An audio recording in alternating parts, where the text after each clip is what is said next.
450 కోట్లతో IT park 10 లక్షల చదరపు అడుగుల విస్తీర్ణంలో హైదరాబాద్లో ఏర్పాటు చేయనున్న క్యాపిటల్ ల్యాండ్ ఫోటో ఇచ్చారండి. దీంట్లో ఏంటంటే capital land senior executive director Manohar కియాతానీకి జ్ఞాపిక అందజేస్తున్న సీఎం రేవంత్ రెడ్డి. చిత్రంలో గౌరీ శంకర్ నాగభూషణం, మంత్రి శ్రీధర్ బాబు, జయేష్ రంజన్ క్యాపిటల్ ల్యాండ్ తరఫున అధికారులు ఉన్నారండి. అయితే రేవంత్ రెడ్డి సింగపూర్లో పర్యటించిన 3 రోజులు ఒక్కొక్క రోజు ఒక్కొక్క ఒప్పందం పైన ఎంఓయూ కుదుర్చుకున్నారు. రాష్ట్రానికి పెట్టుబడులు తీసుకొచ్చారు. ఫస్ట్ రోజు కనుక చూసుకుంటే సింగపూర్కు వెళ్ళిన ఫస్ట్ రోజు ఐటీఈతో ఎంఓయూ కుదుర్చుకున్నారు. ఐటీఈ బృందం కూడా త్వరలోనే హైదరాబాద్కి వచ్చి పర్యటించనుంది. ముఖ్యంగా యంగ్ ఇండియా స్కిల్ వర్సిటీ సందర్శిస్తారు. యంగ్ ఇండియా స్కిల్ వర్సిటీకి సంబంధించిన ఒప్పందం అది.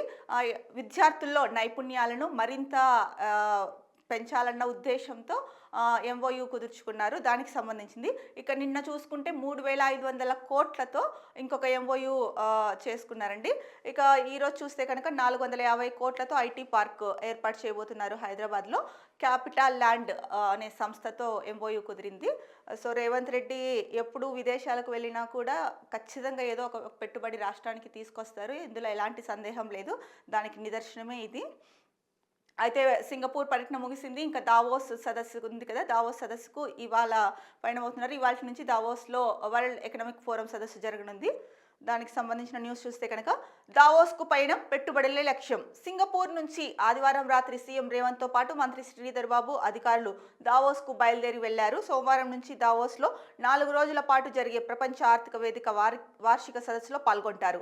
ప్రపంచ వేదికపై తెలంగాణకు ఉన్న అనుకూలతలను చాటి చెప్పి హైదరాబాద్ను ప్రపంచ స్థాయి పెట్టుబడులకు గమ్యస్థానంగా పరిచయం చేసే భారీ లక్ష్యంతో రాష్ట్ర ప్రతినిధి బృందం ఈ పర్యటనలో పాల్గొంటోంది. సింగపూర్ పర్యటన విజయవంతం కావడంతో ప్రభుత్వం దావోస్ సదస్సుపై భారీ అంచనాలు పెట్టుకుంది. ఒక రకంగా చెప్పాలంటే కనుక గత సంవత్సరం దావోస్ పర్యటనకు వెళ్లిన రేవంత్ రెడ్డి 40 లక్షల కోట్లకు పైగా పెట్టుబడులు తీసుకొచ్చారు. అందులో 18 ప్రాజెక్టులు ఉన్నాయి. దాంట్లో 17 ప్రాజెక్టులు స్టార్ట్ అయ్యాయి. 10 ప్రాజెక్టులు స్టార్ట్ అయి ఉన్నాయి. ఇంకొక 7 ప్రాజెక్టులు ప్రారంభ దశలో ఉన్నాయన్నమాట. అది గత దావోస్ పర్యటనలో తీసుకొచ్చిన పెట్టుబడులు కానీ ప్రాజెక్టులు కానీ.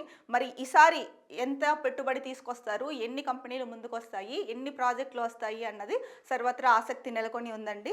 ఎందుకంటే చాలా ఉత్సాహంగా వెళ్ళారనే చెప్పాలి స్విట్జర్లాండ్ దావోస్ సదస్సుకు. ఎందుకంటే సింగపూర్లో 3 రోజులు పర్యటించి 3 రోజులు కూడా రాష్ట్రానికి పెట్టుబడులు తీసుకొచ్చారు. ఎంతో విజయవంతంగా సింగపూర్ పర్యటన ముగించుకొని దావోస్ సదస్సుకు వెళ్లారు. ఆ ఉత్సాహం ఉత్తేజంతోనే హైదరాబాద్ పెట్టుబడులకు గమ్యస్థానంగా ఏ విధంగా హైదరాబాద్లో అనుకూలతలు ఉన్నాయి మీరు పెట్టుబడులు పెట్టడానికి అన్నది స్పష్టంగా తెలియజేసి పెట్టుబడుల్ని రాబట్టేందుకు కృషి చేస్తున్నారు రేవంత్ రెడ్డి గారు. అదే విషయాన్ని అక్కడ దావోస్ పర్యటనలో సుస్పష్టంగా వివరంగా తెలియజేస్తున్నారు. హైదరాబాద్లో ఉన్న అనుకూల పరిస్థితులు అయితేనేమి, పెట్టుబడులకు ఏ విధంగా హైదరాబాద్ గమ్యస్థానం అవుతుంది అన్నది ముఖ్యంగా దావోస్ సదస్సులో తెలియజేస్తున్నారు రేవంత్ రెడ్డి గారు. అలాగే రేవంత్ రెడ్డితో పాటు వెళ్ళిన బృందం ఏదైతే తెలంగాణ రైజింగ్ టీం ఉందో, ఈ తెలంగాణ రైజింగ్ టీం మొత్తం